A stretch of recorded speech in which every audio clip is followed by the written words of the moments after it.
controversial talk with the SMOG. Again, my name is Gaio Akosa. Today's topic is going to be focused on the Nigerian Mafia. First, you ask, what is a mafia? Dictionary.com defines mafia as a criminal organization that originated in Sicily and was brought to the United States by Italian immigrants in the 19th century.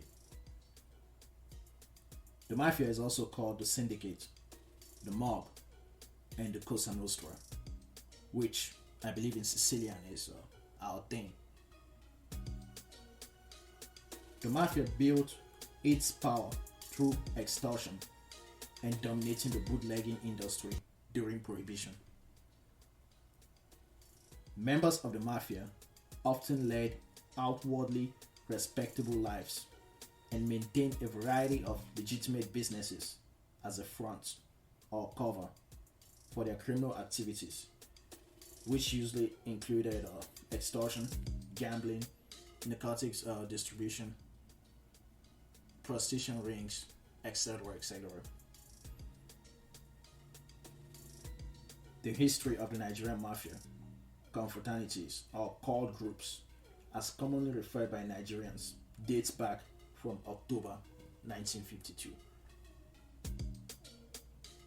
Now, I'm going to be using cults, confraternity, and fraternity interchangeably throughout the entire duration of this podcast, so please bear with me.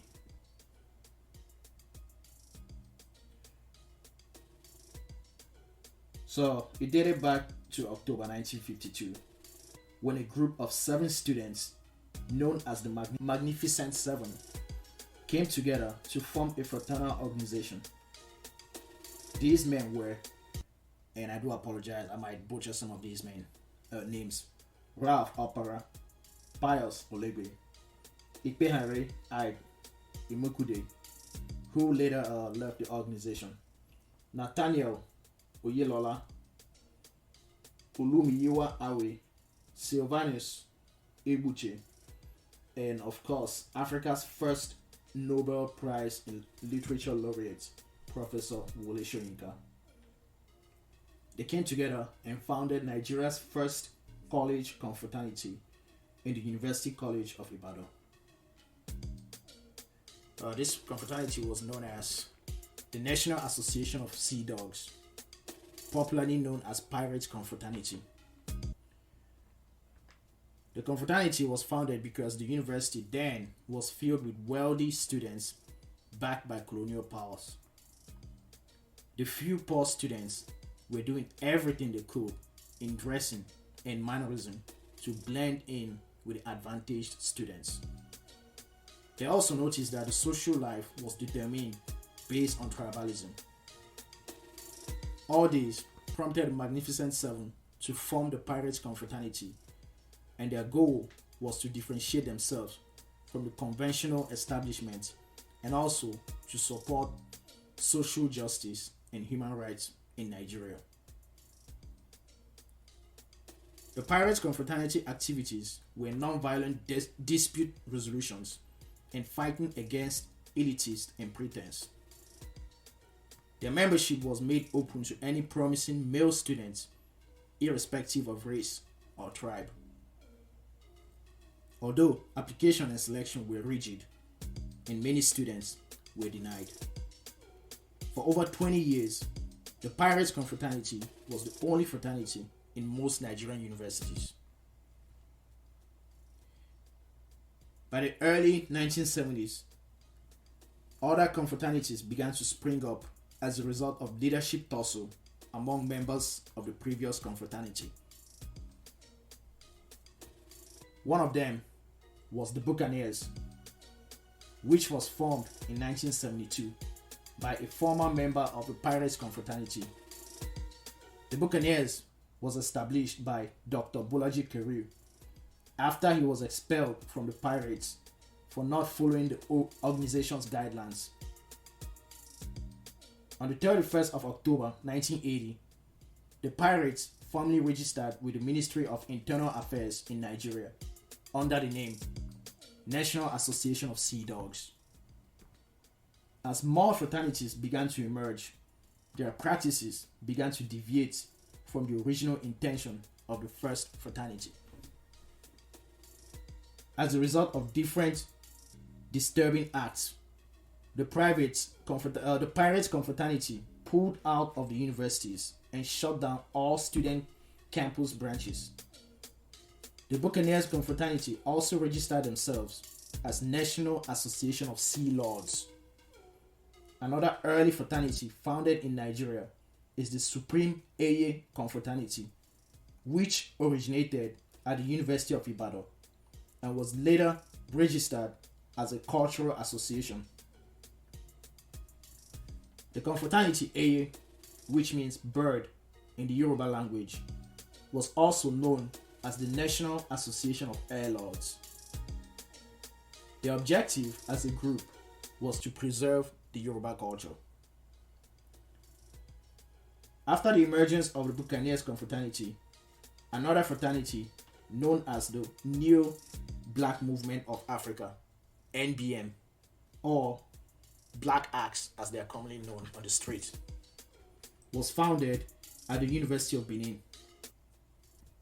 This was the beginning of confraternity violence in Nigeria, in which ultimately led to the emergence of fraternities such as Klansmen Confraternity, KK, out of the University of Calabar, the Supreme Vikings Confraternity, also known as the Norsemen Club of Nigeria, founded in 1984. During this period, the new cult groups in Nigeria began to introduce new traditions into their organizations. Before they would go out for any activity, they would perform voodoo rituals to fortify themselves. The military regime of Nigeria in the 1980s to 1990s also benefited from confraternity activities. They became a key asset under General Ibrahim Badamasi Babangida's rule. Fraternities were used by military leaders as a check on university staff and student unions. The university staff and unions were the major organized opposing forces to the military rule at that time. Confraternities were provided with weapons and money to use. These weapons were eventually used in deadly interconfraternity rivalries. Some confraternities were protected by universities' vice chancellors, who used them to attack students who challenged their authorities. It is believed that these changes led Professor Wole Soyinka to declare that the Sea Dogs shouldn't operate on any Nigerian university campus. In the early 1990s, activities of the confraternities expanded to the streets and creeks of the Niger Delta. Different confraternities were involved in bloody battles for supremacy. It was around this time that the family confraternity, also known as the Mafia of Campus Mafia, emerged. The Campus Mafia was modeled after the Italian Mafia. As time went on, the emergence of democratic rule was restored in the country, and most of the on-campus confraternities began to move out of campus. This was as a result of movements which were placed to end cultism in Nigerian universities, and amnesty was granted to every cult member who decided to renounce their membership. Confraternities moved their activities to neighborhoods and streets around their college campuses. Although the move seemed effective for a while, cult groups soon resumed their activities on campus. This was because universities and the government could no longer provide adequate security measures to tackle cultism and violence on campus. Also, some of the renounced cultists became vulnerable to attacks from rival groups who now knew their identity. So of course they had to return to their groups for protection. Confraternities in Nigeria have been notorious for criminal activities such as robberies, kidnappings, internet scams, hired assassinations by political officials, drug deals, prostitution rings, and human trafficking. As time went on, different confraternities started expanding their territories outside the country and across the globe in places like South Africa, Dubai, and the United Arab Emirates, Brazil, Malaysia, Indonesia, China, Spain, Italy, Canada, United Kingdom, United States. The list goes on and on. They expanded their territories outside the country and continent in search of greener pastures in the organized crime world. When settled in a foreign territory, such as Europe, i.e., Spain or Italy, they rely on organized criminal activities to generate income. Two of their most lucrative being drug trafficking and human trafficking.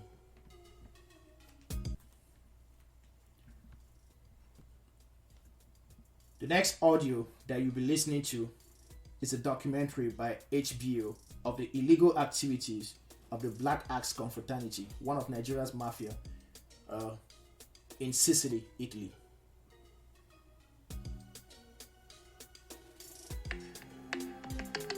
This week alone, close to 1,100 migrants arrived in Italy, where they'll join more than 100,000 who have entered the country so far this year.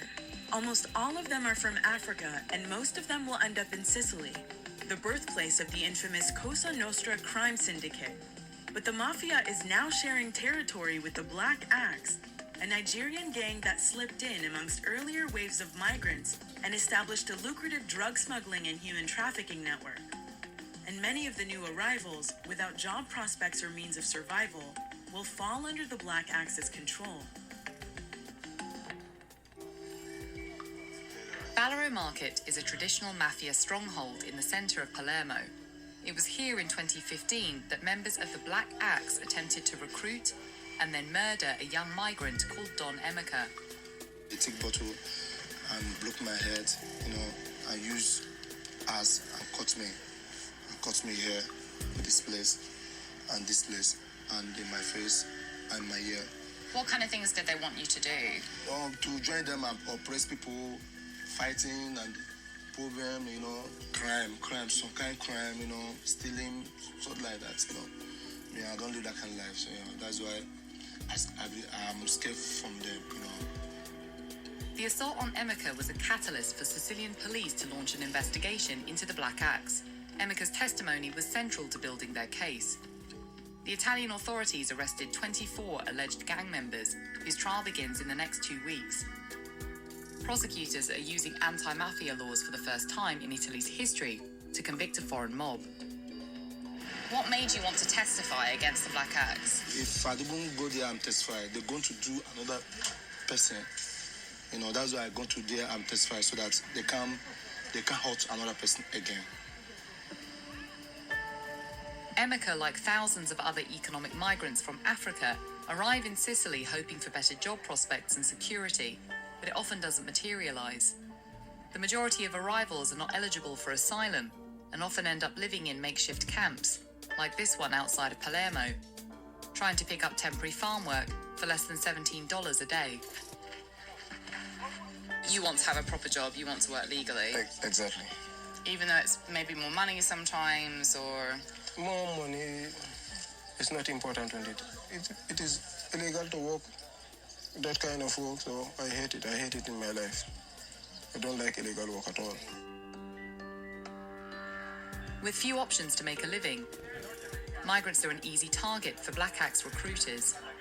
And those who do get sucked in and are forced to become drug runners or sex workers live in fear of reprisals or deportation.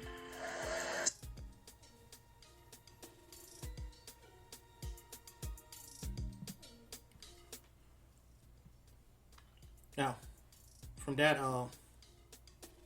documentary, it is rumored that the young man Don Emeka lost his life in October of 2019.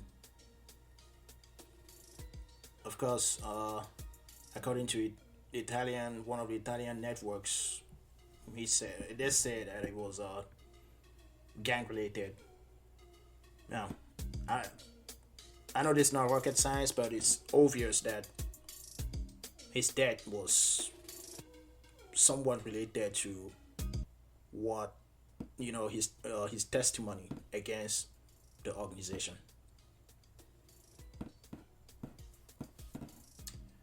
The issues of confraternity or cultism is one that the average Nigerian isn't too familiar with. Unless, of course, you were in a Nigerian tertiary institution or you live in the outskirts of the Niger Delta, Lagos, Edo, or Port Harcourt City. These organized crime organizations are very cunning and operate with a high level of secrecy, like an actual mob syndicate. Despite its dark image, there are still many youths who get initiated on a daily basis. Confraternity rivalry is responsible for over 10,000 deaths in Nigerian universities. And now, it is rumored that they play a huge part in the human trafficking business in Nigeria and Europe. An illegal business that generates no less than 100,000 US dollars in annual profit from servitude and exploitation of the trafficked victim.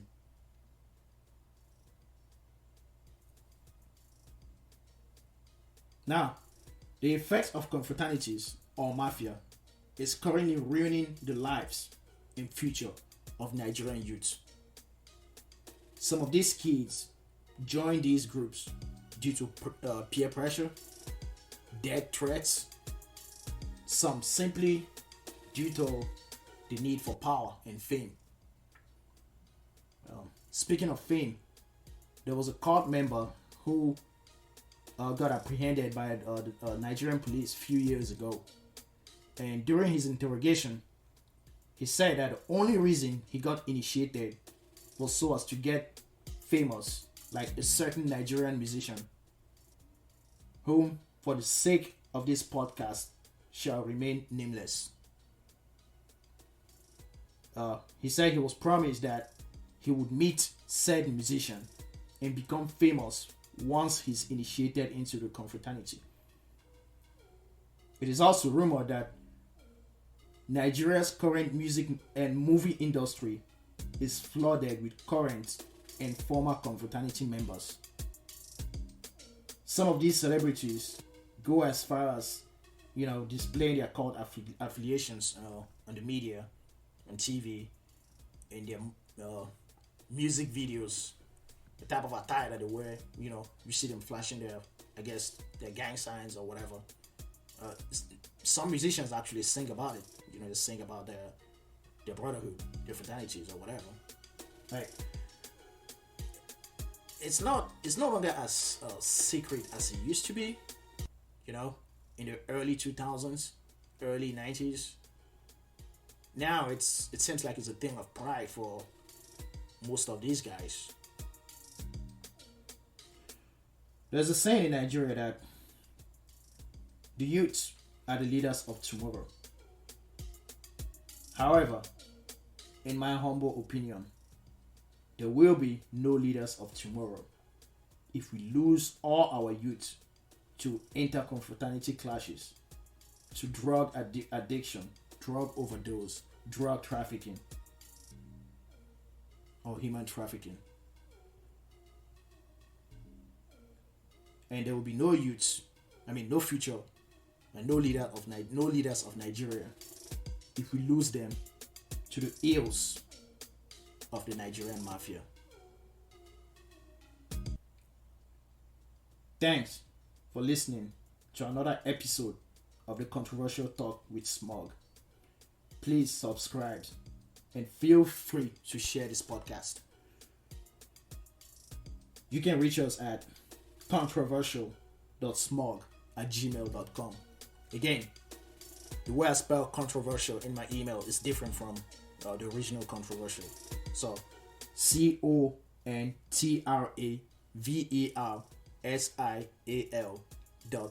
.SMOG @gmail.com.